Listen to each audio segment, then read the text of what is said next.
모유라는 게 그냥 돈다. 언젠가부터 모유가 돌기 시작하면 그때부터 모유 수유를 하면 되는구나. 애기 하면 분유, 분유하면 애기, 애기랑 분유라는 거를 거의 동일시하는 문화가 분유도 하나 사놓고 액상 분유도 하나 사놓고 이렇게 되면은 정말 슬프게도 모유 수유는 거의 실패했다. 착각을 하고 계신 게 뭐냐면, 안녕하세요, 마미초 대디형입니다. 저희가 보니까 너무 많은 분들이 모유 수유를 꼭 하고 싶었는데 잘 안 돼가지고 실패를 하시고 되게 좌절감을 느끼시는 분들이 많이 계시더라고요. 그래서 오늘은 3가지만 기억하면은 모유 수유를 무조건 성공할 수 있다 하는 3가지를 가지고 오늘 왔습니다. 근데 3번째 거가 가장 중요하기 때문에 끝까지 영상을 꼭 보시도록 해주시면 좋겠습니다. 저 마미초는 첫째는 이제 18개월 완모를 했고, 둘째는 10개월째 완모를 하고 있어요. 그리고 본격적으로 시작을 하기에 앞서서 내가 정말 모유 수유를 너무 잘하고 싶고 산후조리도 너무 잘하고 싶다 하시는 분들은 이 2가지를 잘 해내신 분들이랑 함께 해야 되거든요. 커뮤니티가 너무 중요해요. 혼자서는 할 수 없어요. 그래서 저희가 이 커뮤니티를 만들었는데, 저희 유튜브 링크를 통해서 오시면은 이 커뮤니티를 조인하실 수 있습니다. 일단 3가지 중에 첫 번째 뭐냐? 분리입니다. 뭐를 분리하냐? 엄마와 아기의 분리. 이렇게 엄마와 아기가 분리가 됐을 때 그때부터 아차! 아이쿠! 모유수유 첫 단추가 잘못 껴졌구나. 이렇게 생각하시면 돼요. 언제부터 분리인지 아십니까? 병원에서부터 분리입니다. 태어나자마자 분리를 얘기를 하는 거예요. 그래서 한국에서는 많은 분만실에서 아기를 낳자마자 잠깐 안겨주고 한 1분 정도 안겨주고 아기를 3-4시간 데려가잖아요. 뭐 아기를 닦고 아기 거기 그 사이에 분유도 먹이고 일단 아기랑 엄마를 떼어놓는 분리를 시켜놓기 때문에 엄마가 이제 모유가 나올 수 있는데, 같이 있으면 나올 수 있는데 나오지 않게 되는 거죠. 그리고 이제 많은 분들이 사실은 저희 엄마 세대부터 시작해서 요즘 분들까지도 조금 착각을 하고 계신 게 뭐냐면, 모유라는 게 그냥 돈다, 돌기 시작한다 이런 식으로 생각을 하시는 것 같아요. 그래서 아기가 태어나고 태반 나오고 그냥 정말 랜덤하게 예측할 수 없게 그냥 언젠가부터 모유가 돌기 시작하면 그때부터 모유 수유를 하면 되는구나. 그전에는 모유가 없구나 라고 생각을 하고 젖도 안 물리고 유축도 안 하시는데, 그게 아니라 태어나자마자 1시간 이내에 첫 수유를 해야 돼요. 무조건. 그렇게 딱 됐을 때 이제 몸에 있는 프롤락틴이라는 호르몬이 정말 작용을 제대로 하기 시작하면서 이제 모유를 시작을 하는구나 하면서 모유를 만들기 시작을 하는 거죠. 그래서 처음에 아기가 막 태어나가지고, 아기는 뭐 정신이 없어요. 뭐 모유를 찾는 아기도 있고 아닌 아기도 있는데 뭐 이렇게 아기가 뭐 별로 관심이 없고 엄마 품에 안겨가지고 이렇게 막 눈도 감고 있고 한다고 해서 그냥 냅두는 게 아니고 계속 이렇게 아기는 막 사경을 헤매, 졸려.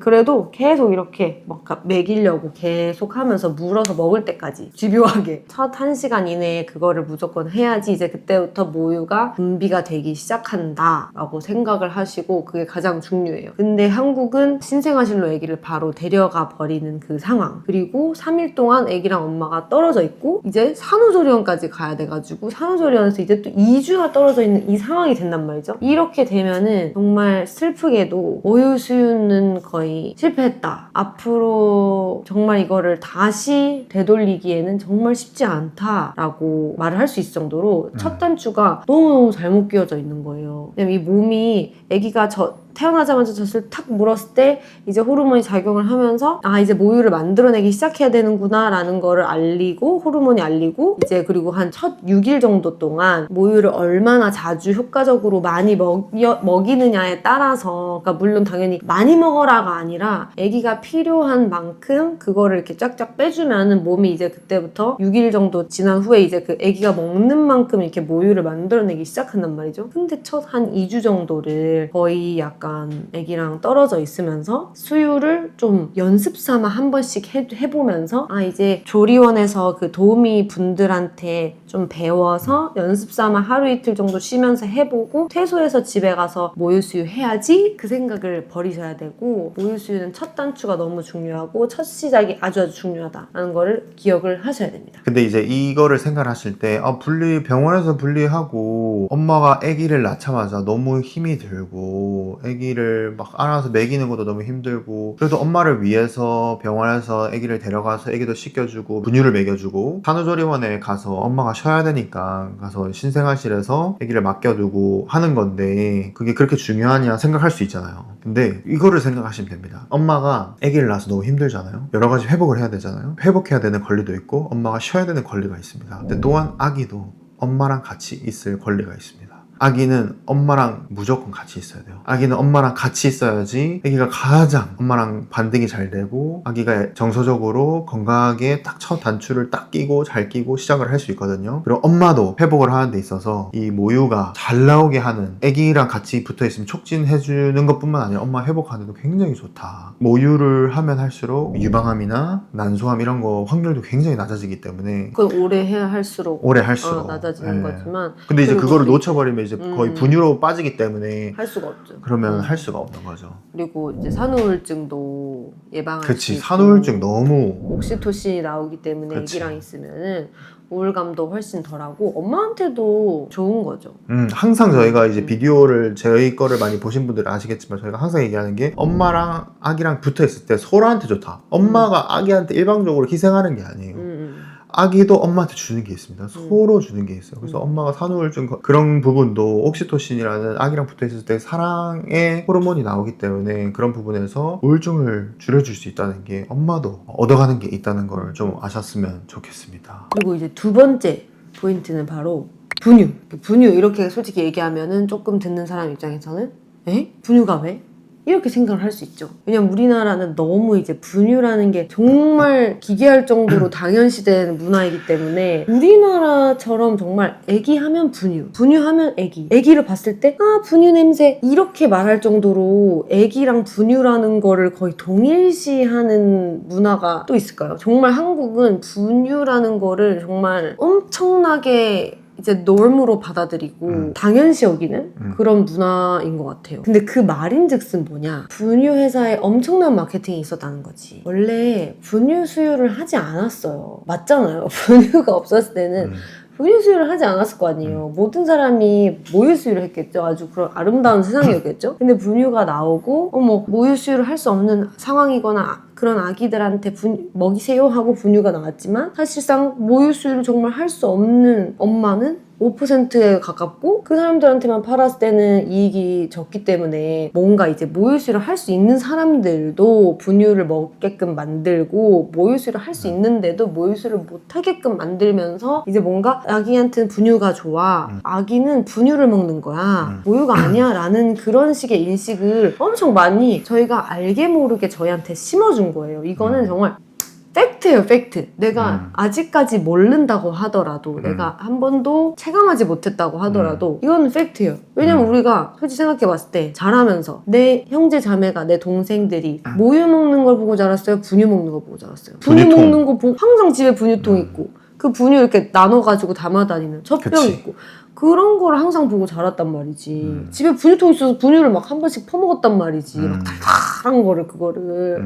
그렇잖아요. 아기도 아기 인형 샀을 때 뭐가 따라와요? 엄마 가슴이 따라와요. 아기 인형을 내가 인형놀이를 할 때 애기야 맘마 먹자 하고 가슴에다가 이렇게 해요? 분유 그 젖병이 따라온단 말이지. 그 젖병을 먹이고. 그래서 여기서 어떻게 분유라는 두 번째 포인트에서 어떻게 해야 되냐라고 했을 때 모유 수유의 실패와 어떤 관련이 있냐 했을 때 아까 저희가 말씀드렸던 분리의 부분에서 원래는 아기를 낳자마자 1시간 안에 먹여야 돼요. 1시간 안에 바로 직수를 해야 되거든요. 그래야지 아기가 모유 수유를 성공적으로 시작할 수 있는 첫 단추를 딱 끼는 거거든요. 근데 그거를 못했어도 조금 더 노력하면 할 수 있거든요. 근데 하지만 문제는 뭐냐면 병원에서 3-4시간 동안 떼어내면서 샤워도 해주고 여러 가지 진행들을 하면서 애기한테 분유를 먼저 먹인단 말이야. 뭘로 먹이냐? 젖병으로. 젖병에 달린 젖꼭지를 먹이죠. 그러면 바로 유두 혼동이 옵니다. 올 확률이 너무 커요. 이게 엄마의 젖꼭지랑 너무 다릅니다. 그렇기 때문에 애기가 처음 입에 넣은 맛본 게 엄마의 젖꼭지가 아니라 이 젖꼭지잖아요. 그러니까 혼동이 올 수밖에 없고 엄마의 직수를 받을 수가 없으니까 매번 엄마들이 말하는 게 애들이 모유수유 직수를 제 가슴을 거부해요 막 이러면서 되게 굉장히 감정적으로 받아들인단 말이에요. 그게 첫 번째부터 이게 잘못된 거다. 그러니까 병원에서부터 분유를 젖병으로 먹이는 게 모유수유 실패하는 가장 큰 이유다. 그리고 산후조리원에서 갔을 때 엄마랑 물리시키죠. 그럼 신생아실에서 뭐 하겠어요? 유축하세요 엄마한테 해놓고는 그 나머지 뒤에서는 22시간 동안 애기랑 떨어져 있을 때 분유를 계속 먹인단 말이에요. 애기는 2-3시간마다 먹어야 되는데 그러면 분유를 계속 먹죠. 근데 엄마는 유축을 하고 있는데 애기랑 같이 안 있으니까 모유가 안 나와. 그러니까 유축만 하고 있고 모유가 안 나와요. 그래서 모유가 안 나오니까 더 힘들어지고 양은 안 나오고 애기는 벌써 분유로 배를 채우고 있어요. 그래서 이게 서플라이 되면 그 수요가 공급이 안 맞으니까 모유에 있어서 애기가 먹는 양이랑. 그래서 산후조리원에서 딱 나왔을 때는 모유 수유를 하려고 해도 양이 늘지 않는 거예요. 벌써 며칠이에요? 병원에서 3일, 산후조리에서 14일, 17일이라는 시간을 벌써 흘렀는데 6일 안에 계속 진행될 모유 수유의 양이 정말 결정된다고 할 정도로 정말 중요한 크리티컬한 6일인데 그 시기를 다 놓쳐버린 거예요. 그래서 이 분리와 분유는 너무 심각한 이 산후조리원의 시스템과 병원의 시스템이 엄마들의 그 모유 수유할 수 있는 그 자신감을 저하시킨다. 마미초가 말했던 분유회사의 마케팅, 이 마케팅이 그 엄마들에게 분유 먹여도 돼, 처음에 너무 힘들지, 너무 먹여도 돼 라고 얘기를 하는 거예요. 그래서 또 하나 말씀드리는 거는 저희가 최근에 알게 된 건데 보니까 인스타에 엄마들이 맘마존이라는 거를 하더라고요. 그래서 분유회사의 마케팅을 좀 알려드리겠습니다. 일단 모유 수유에 무조건 실패하는 진짜 지름길, 제 생각에 딱 하나 있어요. 뭐 분리하는 것도 있고 분유 수유에 먹이는 것도 있지만 맘마존을 세팅을 하는 겁니다. 맘마존을 세팅하는 순간 아기를 낳기 전에 사람들이 뭐 브레짜 뭐 이런 거 뭐 여러 가지 많더라고요. 브레짜만 있는 게 아니라 브레짜가 가장 유명한 거긴 하지, 이런 거를 맘마존을 세팅해놓고 혹시 모르니까 분유도 하나 사놓고 액상 분유도 하나 사놓고 그러면 100% 망합니다. 100% 그냥 모유 수유를 그냥 안 하겠다라고 하는 거랑 다를 바가 없습니다. 그치, 모유 수유를 할 건데 30만 원짜리 브레자를 사? 말이 안 되는 거지. 혹은 브레자도 안 샀어. 그냥 혹시 모르니까 분유라도 좀 놔두면 무조건 실패한다는 아니지만 실패할 확률이 굉장히 낮아요.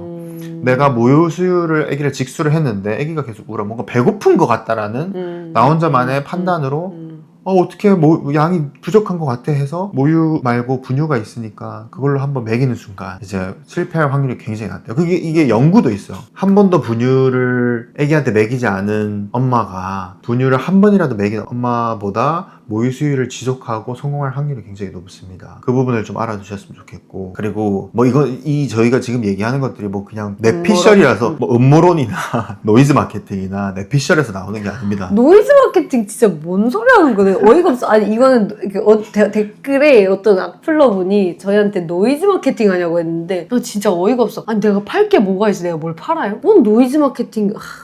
그래서 저희가 지금 말하고 있는 거는 세계보건기구에서 다 얘기를 한 거고, 이 베이비 포뮬라, 이 분유 회사들의 정말 공격적인 마케팅, 그리고 말이 안 되는 거짓 마케팅, 비윤리적인 과장 마케팅 에 있어서 뭐가 있냐, 본인들의 분유에서 뇌발달, 황금변, 통잠, 수유텀, 이름도, 트루맘, 현명한 엄마의 선택, 이런 것들 있잖아. 뇌발달이 된다라든지 배앓이를 덜 한다든지 황금변이라든지 잠을 훨씬 잘 잔다든지 그런 거 과학적으로 증명된 게 하나도 없습니다. 오히려 모유 수유를 먹이면 먹일수록 그런 게 덜해요. 오히려 분유를 먹이면 세계보건국에서는 인펙션, 감염에 걸릴 확률이 더 높고, 분유 회사에서 그 공장에서 만들다가 이거는 초가공식품이기 때문에 그 공장에서 있다가 이게 어떻게 오염이 됐는지 모르기 때문에 애기한테 내가 물을 더 많이 넣어서 준다던가 아니면 물이 오염이 됐다던가 혹은 그 분유 자체에서 오염이 됐다고 하면 애기한테는 굉장히 심각한 일입니다. 근데 하지만 이 모유는 슈퍼푸드, 이 세계보건기구의 어떤 닥터는 뭐라 하는 줄 아십니까? 모유는 음식을 넘어서서 약이다, 메디슨이다, 그리고 사랑이다. 그렇기 때문에 모유 안에는 정말 엄청난 것들이 있습니다. 그래서 아이한테 가장 필요한 것뿐만 아니라 정말 충분한 게 너무나 들어있기 때문에 분유는 이게 따라올 수가 없어요. 분유가 아무리 따라오려고 해도 엄마 이 몸 안에서 만들어져서 이게 직접적으로 나오는 이 영양분이나 이런 그 스킨 투 스킨을 통해서 오는 그 애착, 여러 가지 그 뇌발달, 이거는 정말 분유가 절대 따라올 수 없어요. 이 정말 뭐가 들어간지 모른 정말 이 가루 안에 있는 그 안에 뭐 저희가 또 따로 그 뉴트리션 그 영양 안에 그 분유가 뭐가 들었는지 저희가 또 설명을 좀 나중에 다음 영상을 통해서 만들 거지만, 정말 아이들이 먹어서는 안 될, 어른도 먹어서 배탈 나고 몸에 안 좋은, 위장에 있어서 굉장히 안 좋은, 분유를 먹었을 때 가장 안 좋은 이유 중 하나는 위장이에요. 아이가 크면서 위장에 인펙션이 걸리고 감염이 되고 혹은 위장 건강이 안 좋아지기 때문에 그런 거거든요. 근데 모유는 먹으면 먹을수록 더 건강해지는 거예요. 아기가 아플 때 아팠을 때 모유를 계속 먹고 있으면 더 빨리 나을 확률도 크고 덜 아플 확률도 굉장히 크다고 합니다. 이거는 제가 말하는 게 아니에요. 이거는 지금 세계보건기구에서 얘기하는 겁니다. 모유는 아침이랑 밤에도 오. 아침 저녁으로 성도 다르고 밤에는 또 멜라토닌 약간이라든지 잠을 잘 오게 하는 그러니까 분유회사가 통점자게 한다는 건 거짓말이네. 모유 따라한 거네. 잠을 더 잘 자는 건 오히려 모유를 먹었을 때 그런 건데. 그리고 모유의 장점 그런 데서 자기들이 다 가져오는 것 같아. 그치, 그거 모유랑 거의 똑같다라고 얘기를 하는 건데, 그거를 정말 세계보건기구에서 절대 하면 안 된다라고 얘기하는데, 다 하는 거예요. 그냥 비윤리적으로 다 어기고 위반을 하는 거예요. 근데 그리고 모유는 아기의 발달 시기 몇 세인지 원령에 따라서 또 들어가는 게 달라지고 아기가 아플 때는 또 아프기 때문에 거기에 맞춰서 또 나오고 되게 모유라는 게 엄청 우리가 정말 믿기 어려울 정도로 굉장히 신기한 게 많거든요. 진짜 그냥 내 몸에서 나오는 뭔가 그냥 액체 그런 게 아니에요. 우리 엄마는 모유가 그냥 물이지 뭐 약간 옛날에 이런 소리도 했었어. 근데 그런 잘못된 인식이 있는데 그렇지 않고 얘기했던 것처럼 정말 약이다라고 말을 하는 게 과장이 아닐 정도로 약이죠. 애기는 약을 따로 먹지 않는데 약이라고 말할 정도로 정말 신기한 거다. 저희가 여기서 또 분명히 해야 할 점은 만약에 이제 나는 애기가 2-3살 됐는데 우유만 먹였다. 이미 지나갔다. 근데 내 애기는 건강하게 잘 컸는데 어쩔 건데 니네가 이렇게 화를 내실 수 있어요. 그런 분이 계시다면은 너무 축하드립니다. 애기가 잘 커서 너무 다행이고 너무 감사한 일이에요. 그러니까 그런 분들한테 뭔가 기분 나쁘시라고 한다기보다는 앞으로 내가 이제 애기를 낳을 예정이고 고민을 하고 있는 와중에 갑자기 분유 회사의 이런 마케팅에 갑자기 속아가지고 마음이 막 흔들려. 뭔가 모유가 좋은 것 같다고는 하는데 모유가 뭐가 좋은지 정확히 알지도 못하겠고 되게 막 힘들어. 그거 힘든 거야. 그거 아무나 하는 거 아니야. 이런 말만 되게 많이 들리고 막 주변에는 나 모유 하려고 했는데 막 개고생해가지고 실패했잖아. 그냥 100일밖에 안 하고 분유 먹였잖아. 막 이런 말들밖에 안 해. 그러면 뭔가 이제 위축이 되죠. 나도 못할 것 같은데 라는 생각이 들 수도 있고 근데 그 와중에 막 인스타에는 막 현혹을 시켜. 막 분유회사에서 막 체험단을 모집하고 앉아있고 분유회사 막 엠바서더 무슨 VIP 초청 이런 걸 하고 앉아있고 댓글 달아주시면 공짜로 나눠드립니다. 막 이러고 있어. 그러면 그 댓글 한번 봐보세요. 진짜 나쁜 말을 쓰면 안 되지만 정말 가관이라고 하고 싶지만 그렇게 말 안 할게요. 원하니까 그렇게 했겠지. 근데 막 댓글에 예비 엄마입니다. 정말 맘마존을 지금 하고 있는데 브레자를 꼭 필요로 합니다. 예비 엄마입니다. 아기가 배가 고파서 울 때마다 브레자를 너무나 간절하게 필요로 합니다. 막 이래요. 정말 이렇게 부모들한테 직접적으로 컨택하는 거 너무너무 해서는 안 될 거. 비윤리적인 거예요. 비윤리적인 거 하고 이거 있고. 샴푸 회사가 아니에요. 샴푸 회사 세계보건기구에서 똑같이 얘기하면 샴푸나 신발 회사랑은 다른 거다. 아기가 제가 아까 방금도 얘기하려고 했는데 아니 뭐 분유 먹어도 잘 크고 모유 먹어도 잘 크는데 아까 말했듯이 잘 컸는데 무슨 상관이냐 그냥 먹고 내가 주고 싶으면 주는 거지라고 얘기하는데 엄마랑 아빠랑 모유 주려면 너무 힘들고 밤새야 되고 분유 주면 엄마 아빠 나눠서 이렇게 줄 수 있고 좀 더 편안하게 줄 수 있는데 왜 그렇게 하냐라고 하는데 진짜 여러분들이 가장 아셔야 되는 게 예비 부모다 혹은 지금 현재 부모다 혹은 내가 아기들을 분유 주는 나이 혹은 모유 주는 나이가 다 끝났다 라고 생각하시는 분도 알아야 되는 게 아기는 엄마의 모유를 먹을 권리가 있습니다. 여러분 진짜 아셔야 돼요. 아기는 가장 좋은 영양이 들어간 음식을 먹을 권리가 있어요. 우리가 생각할 때 엄마 아빠의 권리만 얘기하지만 아기를 정말 뭐 장난감 취급하듯이 혹은 아기의 권리는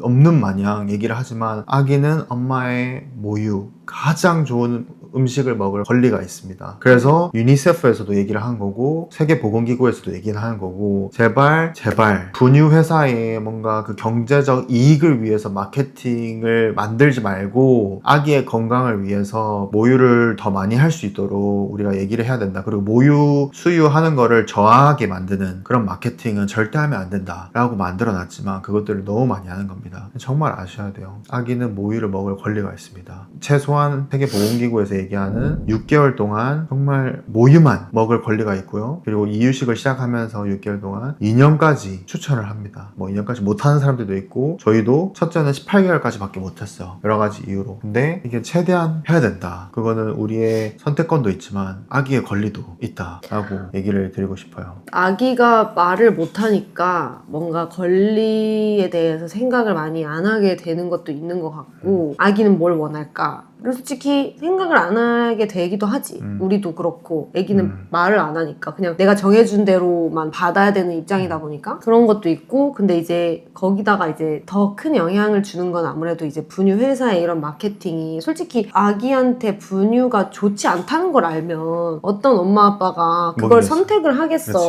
아무리 뭐 아기의 권리다라고까지는 생각을 안 하더라도 좋은 걸 주고 싶지. 그지? 근데 분유 회사가 우리 분유가 막 뇌 발달에 좋다던지 무슨 뭐 어쩌고저쩌고 막 이런 말을 해버리니까 거기에 현혹이 돼서 이게 혹시 이게 더 좋은가? 하는 생각이 또 들어가지고 그 아기의 권리가 참 박탈을 당하는 거죠. 그 나쁜 어른들 때문에. 너무 속상해요 진짜. 그리고 이렇게 분유 회사들이 막 체험단 모집하고 공짜로 나눠주고 뿌리고 깎아가지고 그 디스카운트 줘가지고 또 물건 주고 이런 거, 분유 회사뿐만이 아니라 브레자든 젖병이든 뭐 이런 거 완전 다 그 WHO나 유니세프의 그런 규약을 어기는 거고 위반을 하는 비윤리적인 건데, 거. 이거를 받겠다고 댓글 달고 그러지 마세요 진짜. 필요 없어요. 모유수유 할 거면은 맘마전 그냥 싹 잊으세요. 맘마전이고 뭐고 싹 잊으세요. 그래서 저희가 마지막 세 번째로 모유 수유를 무조건 성공하는 법이 있습니다. 그거는 남편이 같이 하는 거예요. 남편이 동참하는 거예요. 그러니까 그 말은 이제 아까 저희가 이번 영상이 모유 수유에 실패하는 이유잖아요. 모유 수유에 실패할 확률이 높아지는 이유는 남편이 동참하지 않아서 그래요. 남편이 같이 함께 하지 않아서 그럽니다. 그러니까 그 말은 내 남편은 많이 도와줬는데 뭐 무슨 말이냐 이렇게 할 수 있는데, 남편과 아내가 정말 똑같이 이 모유 수유의 중요성을 알고 아기의 권리를 알고 엄마의 정말 건강과 권리를 똑같이 잘 안다면, 그런 거 하잖아요. 막 괜히 남편들이 아내를 배려한답시고 잘못된 배려로 모유 수유하다가 너무 힘드니까 여보 그만하고, 자기야 그만하고 내가 분유 있는 거 먹이자, 너무 힘들어한다, 막 가슴앓이 하고 막 저다리 하고 막 새벽에 막 여기 옷 다 젖고 막 그러니까 너무 안타까워. 저도 이제 마미초가 가슴이 이제 빵빵해진 그 인골지라고 하는데, 그 가슴이 빵빵해서 너무 아파하고 진짜 처음에는, 그 다음에 막 새벽에 일어나서 너무 힘들어하고, 그 다음에 막 옷이 막 일어났는데 막 다 젖어 있고 너무 솔직히 안타깝더라고요. 솔직히 마음 같아서는 그만했으면 좋겠다 이런 생각이 들지만 그 말을 못하죠. 왜냐면 엄마와 아기가 그 모유수유를 했을 때 가장 좋다는 거. 그럼 엄마를 희생해가지고 아기한테 좋은 걸 주라는 말이냐? 그것만이 아닙니다. 엄마, 아까 말씀드렸듯이 모유수유를 했을 때 엄마도 옥시토신이 나와서 산후우울증이 걸릴 확률이 내려가고, 그런 암 발생률도 굉장히 내려가기 때문에. 그리고 정말 엄마들, 아빠들이 가장 주고 싶은 게 아기한테 최고를 주고 싶은 거잖아요. 근데 이제 분유가 안 좋다고 하니까 그렇게 댓글에서 진짜 그렇게 난리를 치시는 거거든요. 근데 진짜 모유수유를 주지 못하는 분들이 있죠. 진짜 여러 가지 뭐 병이나 암 때문에 혹은 진짜 안 되는 분들이 있지만, 그런 분들 말고는 진짜 웬만하면 과학적으로 모든 사람이 줄 수 있대요. 그러니까 이 남편이 옆에서 지지를 해줘야 돼요. 어떻게 하면 모유수유를 더 잘할 수 있을까? 더 편하게 잘할 수 있을까? 더 뭔가 이렇게 아프지 않고 잘할 수 있을까? 계속해서 지속하고 성공할 수 있을까? 이거를 지탱해줘야 돼요. 서포트를 해줘야 되는 거지, 모유수유의 대체품을 갖다가 줘서 편리함을 준다는 거는 내가 대신 해줄게, 이거는 좋은 방법은 아닙니다. 배려지만 좋은 방법은 아닙니다. 그렇게 분유 한 번 먹이는 순간 이제 모유량이 줄어드는 거나 마찬가지라고 좀 생각을 하시면 되고, 나 그때 옛날에도 미디어에서 봤었어. 그 박스홍 분이 이제 엄청나게 사랑꾼이신데 와이프가 모유수유 하는데 너무 힘들어하니까 너무 가슴이 아파서 좀 그만 좀 했으면 좋겠다고 막 이렇게 하는 거야. 막, 너무 힘든데 왜 자꾸 하냐 막 이렇게. 그래서 막 방송에서 되게 너무 사랑꾼이다, 막 혹시 아내를 너무 사랑한다 막 이렇게 하는데, 뭐 당연히 사랑해서 그런 것도 맞고 아내의 힘듦을 너무 공감을 해서 그런 말을 하는 게 맞는데, 사실 이제 그렇게 하면은 아내는 더 힘들다, 난 이거를 포기를 할 생각이 없다면 계속 그만하라고 하면 더 힘들죠. 옆에서 도움을 줘야지. 뭐 내가 뭘 도와줄까? 너무 힘들어? 내가 뭐 좀 주물러 줄까? 내가 물을 좀 갖다 줄까? 목말라? 라든지 옷이 젖었어, 옷을 갈아입을 옷을 갖다 준다든지 좀 누워서 쉬어, 내가 애기 잠깐 안고 있을 테니까 괜찮아 이렇게 좀 한다든지, 뭔가 이렇게 그쵸, 이게 실질적으로 도움을 줘야지. 그치, 가슴이 완전 딱딱하게 굳었다 그랬을 때 마사지를 해줄 수 있고, 그리고 이제 모유를 유축을 했으면 뭐 남은 것들, 먹이고 남은 것들을 뭐 내가 냉장고에 넣다던가 아니면 이렇게 얼릴 수 있도록 그렇게 봉지에 넣어가지고 내가 한다던가, 엄마가 가장 중요한 걸 하면 됩니다. 아기를 먹이는 거, 직수하는 거, 혹은 유축해서 먹여야 된다면 먹이는 거. 혹은 먹이는 거는 이제 아빠도 할 수 있는 거죠. 저희도 그렇게 첫 아이는 그렇게 했었는데, 그리고 그 나머지는 남편이 하면 돼요. 남편이 여러 가지 것들을 어시스트를 해주면 됩니다. 뭐 애기 트름을 한다든지. 그치, 애기 트름을 한다든지 옷을 갈아입혀준다든지 여러 가지 뭐가 흘렀다 닦아준다든지 그렇게 하면 좀 더 계속해서 지속할 수 있어요. 그리고 모유 수유는 가장 처음이 힘듭니다. 아이도 첫 아이가 가장 힘들고 둘째부터 굉장히 쉬워져요. 첫 아이 낳았을 때랑 똑같을 더 힘들 2배로 힘들어지는 거 아니야? 이렇게 하지만 둘째는 첫 아이에 비해서 아무것도 아닙니다. 두 번째 모유 수유할 때는 좀 어땠나요? 첫 번째 할 때보다 좀 직접 한 사람이 경험한 너무 쉬웠죠. 너무 진짜 저 그냥 처음부터 그냥 첫 수유부터 그냥 첫날부터 둘째 아이 너무 쉽고. 첫째 아이는 어땠어요? 첫째는 이제 너무 이렇게 어려웠죠. 해본 적이 없으니까 또 어렵고 내가 자세도 잘 못 잡겠고 이래가지고 막 모유를 먹일 때마다 그 수유 쿠션이 막 있어야 돼가지고 막 거실에서 먹이다가 방에서 먹이려고 그러면 수유 쿠션이 없어가지고 남편한테 수유 쿠션 가져와 하고 막 또 이렇게 하는데 잘 안 물어. 아 뭔가 아닌데 애기가 배고파서 울어. 그러면 남편이 막 남편 얘 자세 좀 잡아줘, 자세 좀 잡아줘 하면 남편이 고개를 그 황금 각도로 탁 해가지고 탁 꺾어가지고 이렇게 막 탁 먹여주고 뭔가 되게 그렇게 좀 힘들고 어렵고, 그리고 내 자신도 이제 힘든 거지. 모유를 먹인다는 거에 대해서 이제 조금 적응을 내가 해야 되니까 밖에서 예를 들면 외출을 했을 때도 모유를 먹여야 된다 하면 갑자기 차에서 먹이고 막 이랬었는데 약간 숨어서 먹이고 했었는데, 둘째는 이제 첫날 첫 수유부터 그냥 너무 쉬웠고 자세도 뭐도 솔직히 수유 쿠션도 한 번도 안 썼어요. 그냥 팔 잡고 먹이고 다리 이렇게 앉아서 먹이고 너무 편하고 정말 안 보고도 먹여. 진짜 그냥 안 봐. 가끔씩은 봐줘야죠 당연히. 이렇게 눈 맞춤하는 게 중요하니까 그냥 가끔씩은 안 보고도 자리를 찾을 수 있는 그 정도 지경까지 갔고, 이제 밖에서 퍼블릭에서 좀 공공장소에서 수유를 하는 것에서조차도 되게 익숙해졌기 때문에 그냥 뭐 어디서든지 내가 수유를 할 수 있고, 그리고 솔직히 내가 이걸 편해지다 보면은 밖에서 하는 것도 편해지는 거거든. 내가 이거가 익숙하지가 않은데 내가 자세를 잡는데 한참이 걸리고 애기가 울고 하면 내가 밖에서 공공장소에서 먹이는 게 힘들죠. 근데 내가 이제 안 보고도 먹일 수 있는 이 정도 레벨까지 왔으니까 밖에서도 대화하면서 모유 수유하고 있고 약간 그런 식으로 굉장히 편해집니다. 그래서 저희가 처음에 시작했을 때, 그 영상을 시작했을 때 첫 두 번째도 있지만 세 번째가 가장 중요하다고 말씀드렸잖아요. 그 이유는 첫 번째 분리에 있어서, 두 번째 분유에 있어서 남편이 도와줘야 됩니다. 남편이 같이 하지 않으면 모유 수유를 성공률이 굉장히 떨어져요. 왜냐? 병원에서 아기를 데려가요. 그리고 바로 1시간 안에 먹여주지 않는 그런 시스템이잖아요. 남편이 그거를 싸워야 돼요. 엄마가 낳았는데 정신없는데 그걸 싸울 수가 없어요. 남편이 싸워줘야 됩니다. 어떻게? 예를 들어서 자 애기를 데려간대. 애기를 데려가. 애기는 자 엄마 아빠 빠이 안녕 하고 저 데려갈게요. 저희는 아기를 저희가 데리고 있을게요. 저희 지금 병원 절차가 있으셔서 따라주셔야 되세요. 저희 병원은 신생아로 바로 가셔야 되세요.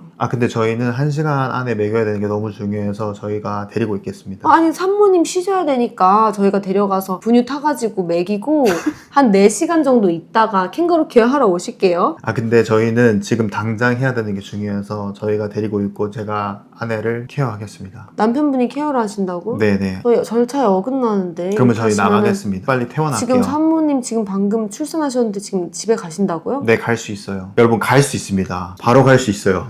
갈 수 있어요. 가족한테 도움만 좀 구하십시오. 진짜 아기를 태어나자마자 분리시키는 거 그거 남편이 막아서줘야 됩니다. 그리고 분유 먹이려고 하는 거 산후조리원에서 병원에서 그거 아버지가 막아줘야 됩니다. 아버지는 보호해줘야 돼요. 아내와 아기를. 근데 이게 그러면 내 남편은, 혹은 내가 남편인데, 혹은 내 남편은 너무 일이 바쁘고 정신이 없어서 그런 걸 도와줄 수 없다. 뭐 당연히 낳는 날은 올 수 있지만 산후조리든지 이런 걸 도와줄 수 없고 모유 수유에 있어서 일을 나가야 되기 때문에 어쩔 수가 없다라고 얘기를 할 수도 있잖아요. 여기서 제가 진짜 꼭 한마디 해드리고 싶어요. 첫 번째는 두 가지인데, 첫 번째는 엄마랑 아기는 아버지의, 남편의 도움을 받을 권리가 있습니다. 서포트를 받을 권리가 있어요. 그걸 아셔야 돼요. 그리고 엄마랑 아기 특히 엄마가 아셔야 돼요. 아버지도 이 육아에 동참, 산후조리에 동참할 권리가 있어. 동참할 수 있도록 해줘야 돼요. 동참하지 않으면, 이 육아랑 출산에 동참하지 않으면 아기에 대한 이 애착, 아버지도 애착이 필요하거든요. 아기가 태어날 때 부모도 같이 태어나는 거예요. 아기가 엄마 배아 속에서 그 임신이잖아요. 그때 부모가 되는 거예요. 부모로서 다시 태어나는. 그럼요. 그렇기 때문에 아버지도 그걸 할 수 있는 기회를 줘야 돼요. 그럴 권리가 있다. 아빠도 그럴 권리가 있습니다. 그거를 같이 동참할 수 있도록 기회를 주시고, 아버지도 난 일이 너무 바빠서 안 된다. 저는 일이 중요한지 가족이 더 중요한지 한번 생각해 봤으면 좋겠어요. 이렇게 말할 것 같은데, 일을 해야지 가족을 서포트를 하죠. 너무 중요하지. 그거 너무 중요하지. 나는 가족을 위해서 일을 하는 건데. 남자로서 그거 너무 중요하지. 가족을 위해서 일하는 거 너무 중요하죠. 근데 내가 나의 불안함 때문에 내가 잘릴까봐 그 정말 중요한 아내의 가장 인생에서 첫 번째로 진짜 정서적, 육체적, 정말 영적으로도 너무 힘들고 지친 상태에 같이 함께 있어주지 않으면 그 평생 갑니다. 그렇기 때문에 근데 같이 있어주잖아요. 내 아기랑 아내랑. 그러면 이게 평생 갑니다. 이 가족이 가장 함께 있어야 될 시기예요. 그래서 법적으로도 가능한 게 육아휴직 내는 거. 그거를 못 내는 사람도 있다고 하지만 최대한 내십시오. 그걸 내지 못하게 하는 회사는 불법이라고 알고 있거든요. 미국도 그렇고 한국도 그렇고 최대한 그거를 활용을 하십시오. 그러면 분유에 있어서는 남편이 어떻게 해줄 수 있어요? 분유에 있어서는 무조건 일단 뭐 병원이나 시설에서 분유를 막 먹이려고 한다. 그것도 나중에 저희가 영상 하나 만들 거예요. 산부인과, 산후조리원, 병원에서 분유를 추천하고 먹이잖아요. 이거 진짜 비리 있는 겁니다. 이 비윤리적인 거예요. 이거 나중에 저희가 또 올릴 건데, 지금 이거 얘기할 시간 아니라서. 그때는 막아줘야 돼요. 우리는 무조건 완모를 할 거기 때문에 분유 입에도 안 된다. 계속 아기를 막아줘야 돼. 아기를 데려가는 순간 뭘 먹이는지 모릅니다. 그때부터 이제 꼬이는 거예요. 그리고 집에 와서는 너무 힘들다, 모유수유가. 남편이 서포트를 하는 거야. 육아휴직을 내던가, 진짜 이 집에 일찍 와가지고 뭘 하던가, 그렇게 해서 아내가 그 순간에 아기랑 할 수 있는 거를 잘 할 수 있도록 하는 거야. 근데 제가 이거를 정말 대단한 사람처럼 제가 이렇게 얘기를 하지만, 저도 실수 많이 했고, 아내도 저 때문에 짜증난 적 많고, 화난 적도 많고, 유축한 그 모유도 이렇게 냉장고에 넣어달라고 했는데 까먹고 안 놔둬가지고 막 잔소리 들은 적도 진짜 많아요. 하지만 정말 지금 3년이 지나면서 느꼈던 거는, 내가 남편으로 동참했을 때 나한테 가장 좋다. 내가 아내와 아기를 위해서 희생했을 때, 내가 희생해서 그게 아니라 진짜 나한테 좋습니다. 내가 아기를 향한 마음, 아내를 향한 마음이 훨씬 더 커지기 때문에 그런 부분에서는 진짜 아버지한테 가장 이득이다 라고 말씀드리고 싶어요. 그래서 아버지든 어머님이든 모유에 무조건 성공하고 싶다? 성공한 사람이랑 같이 놀고 얘기해야 돼요. 산후조리 정말 제대로 하고 싶다? 산후조리 제대로 한 사람이랑, 특히나 집에서 한 사람이랑 같이 얘기를 하고 조언을 구하고 해야 돼요. 저희 커뮤니티가 있거든요. 관심이 있으신 분들, 진짜 성공적으로 하고 싶은 분들 조인하십시오. 다음에 뵙겠습니다. 바이.